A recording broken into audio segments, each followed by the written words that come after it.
Hi, I'm Joel Lattis, and this is my introduction for 856. I'm currently the COVID-19 site coordinator for Derby Public Schools, and I actually really fell into working in education about 20 years ago. I had uh, dropped out of college the first time I went, and my mom, who's a teacher, had suggested that I get a job working in the schools because I didn't have a job and I was kind of aimless. And so I got a job working with a middle school functional classroom and just really fell in love with, working with students, meeting students where they were at, and advocating for them. And so that really has informed, my career in education. And I can really see that as a through line through my time as a special education teacher, of course, but then also my advocacy work in terms of serving on different committees, communicating with different groups of stakeholders, including as a past president of the parent teacher organization at the school I used to work at. And mostly being president of our local teachers union, very much that advocacy line, and the importance of open communication and building relationships um, has really informed my time there as well. My wife is also a teacher. She's a band teacher in Hayesville, Kansas. We've been married for 16 years now, and we have three sons. Our oldest is in sixth grade. His name is Wilson. Our middle son, Henry, is in third grade, and our youngest, Oscar, is in first.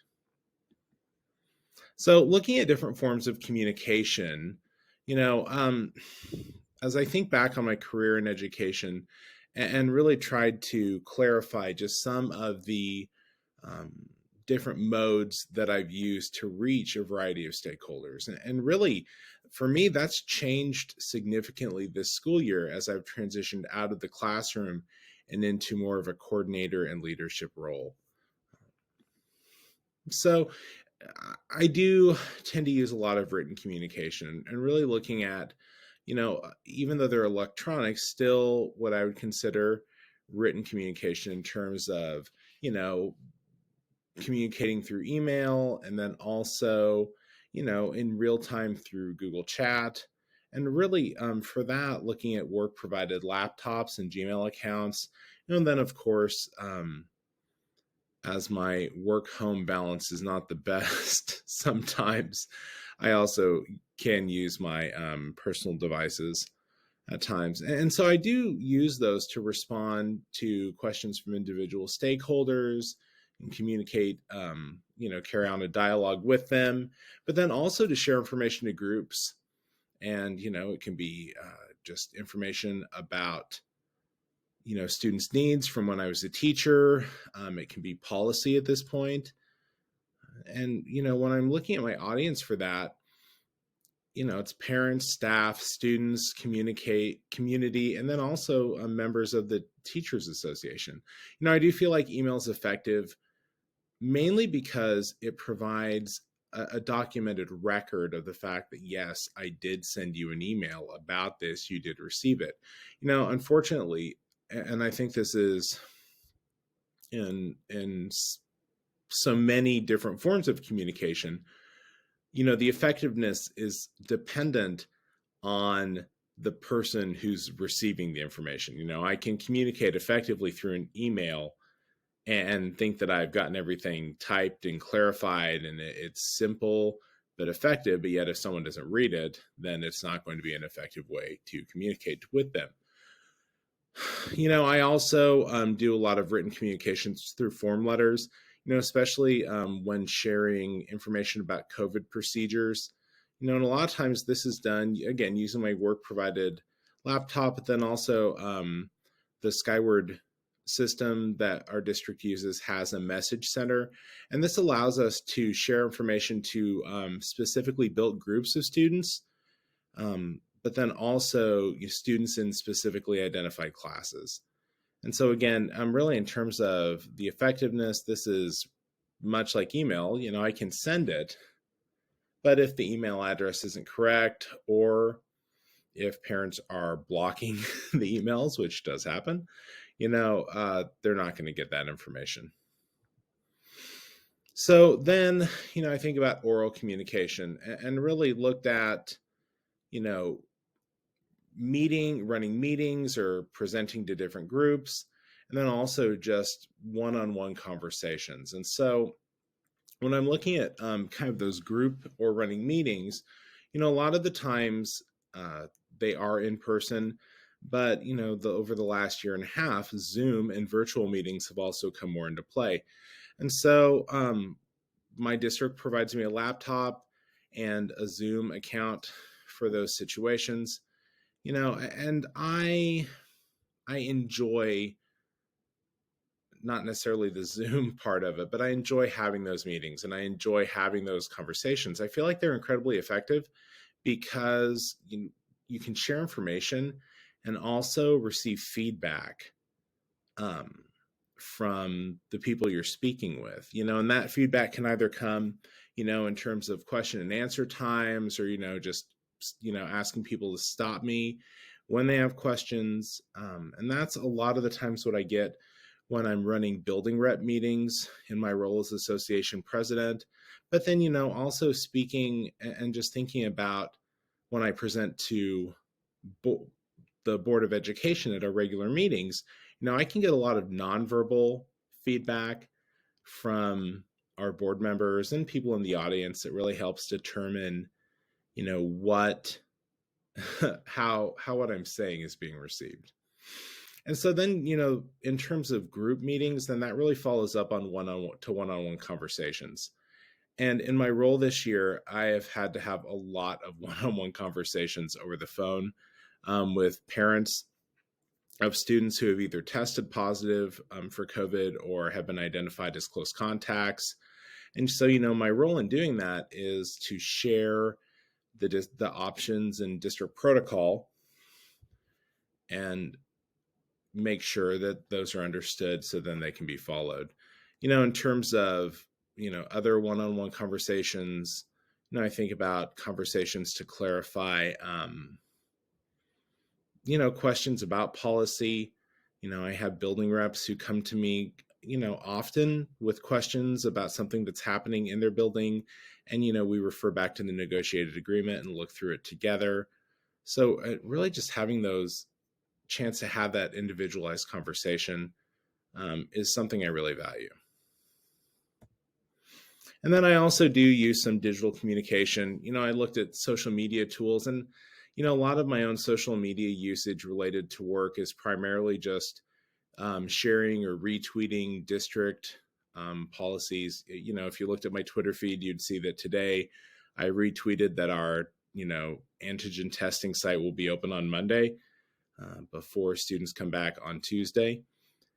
For digital collaboration, I also thought through that, and just looking at like Google Docs and working together to develop those documents as a group. My association recently submitted a grant to KNEA as part of a membership blitz, and so that's a document where 4 or 5 of us worked together last week to develop it before we submitted it. And then also I just thought through my experience as a student in this course and the previous courses in terms of using Google Currents and really using that tool to share my work product with my peers and my instructors, and then also get feedback from them and then provide feedback to them on their work. So now looking at the importance of introductions, this was something that really rang true to me. And I'll probably say this a couple of times that, in the past, I almost introduced myself as, Joel Addis, DNEA president, Joel Addis, COVID-19 site coordinator, Joel Addis, special education teacher, and not really get into what I guess I would call a more intimate introduction of myself. And so, some of the items that I really took note of from the resources, Know that introductions are critical. No matter what field you're in, no matter what you're doing, the ability to introduce yourself effectively is just something that you've got to have. The fact that those introductions set first impressions by showing that you can be trusted, setting a tone and respect, your approachability, but then also the fact that once those first impressions are set, they're almost locked in stone. And even if someone sees something from you that doesn't match with that first impression, that's always going to be what they're going to go back to. And then, just some ways to make a lasting first impression. And one thing that really stuck with me was that you have to be very intentional and reflective as you build your introduction. You want to share what makes you you.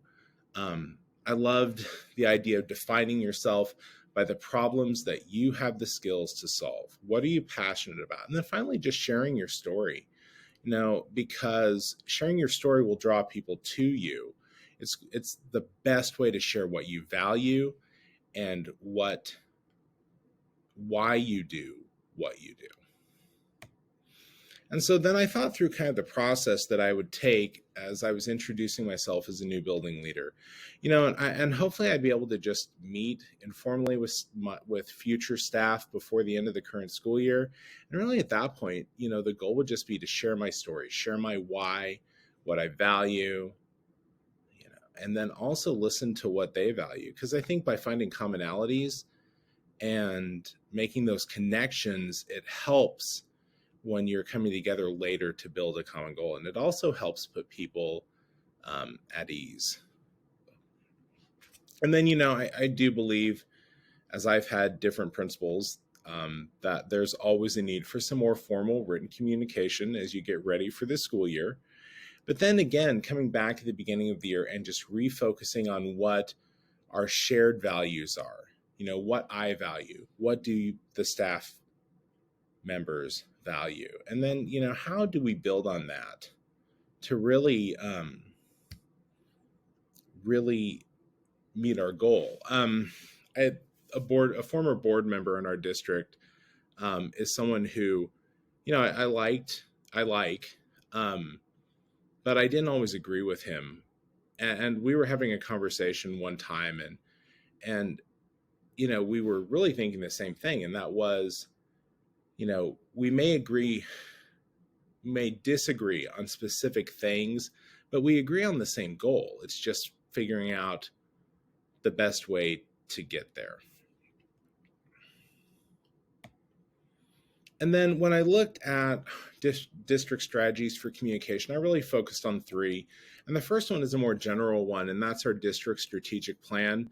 I'm actually on the communication subcommittee for that goal this year, and really just focusing on, intentional and strong internal communications. I was lucky enough in my role to participate in our district leadership team orientation this year, and that was pretty mind-blowing. When our superintendent, the first thing she shared with us was the importance of intentional and specific communication. And then in my role as COVID site coordinator, there are 2 documents that I utilize and my team utilizes when we're communicating with stakeholders. And the first one is our COVID response document, and it clearly explains the information that I can and cannot share with stakeholders. A lot of times parents are upset when we're on the phone and they want more information than we're able to provide them due to HIPAA and FERPA compliance. And so, I can refer back to that document when there are questions and then explain why. And even if it doesn't necessarily satisfy the questions, a lot of times people at least understand the reason why I can't share that information. And then our district currently has a couple of different options for families of students who are close contacts, and then using that document and then a script that I developed with my team really helps just kind of go through those processes. So looking at the standard correlation, this assignment correlated to the standards and objectives for it. by having us review information related to communicating our introductions to different groups. When we're looking at this, introductions are really the first component of any interaction with anyone. And so in order to really develop this, it's and build our introduction skills, it's going to help us be successful in introducing ourselves to different stakeholders. And that's going to enable us to advocate for the needs of our school more effectively to the stakeholders throughout our community. So, looking at the relevance, this assignment was relevant to my learning because it challenged my views on introducing myself. When the resources talk about introducing yourself with facts first, that really rings true to how I've approached introductions in the past. And I really like the idea of focusing on your values and what's important to you, and then also the problems that you're built and the skill sets that you've developed, to address those problems. And really being able to be effective in terms of introducing myself is going to be critical because, by conveying my values and what's important to me as an administrator and an educator, hopefully it's going to help me build common ground with, the people that I'm working with. And then, again, in terms of my reflection, I know I've said this a couple of times, that I've always had a strong tendency to introduce myself with my name and my title. It's almost a rote response at this point. And so, these really ring true as something I can do to adjust and improve. So when I was speaking with a colleague a few weeks ago, he talked about how he, had written his cover letter, and it was just so different than how I would approach it, because he was talking about how, his goal is really to just knock their socks off and really just wow him and make himself distinct. And I guess I had approached my cover letter as more of a narrative of my resume, and instead of just a completely separate thing. And so thinking about that conversation, then also taking the information from these resources, is really going to help me as I continue to revise and work through that. Here are my references. Thanks for taking the time to watch this. I know this is going to be a short and intense course, but I'm really looking forward to learning a lot of valuable information from it and working with everyone. Thank you.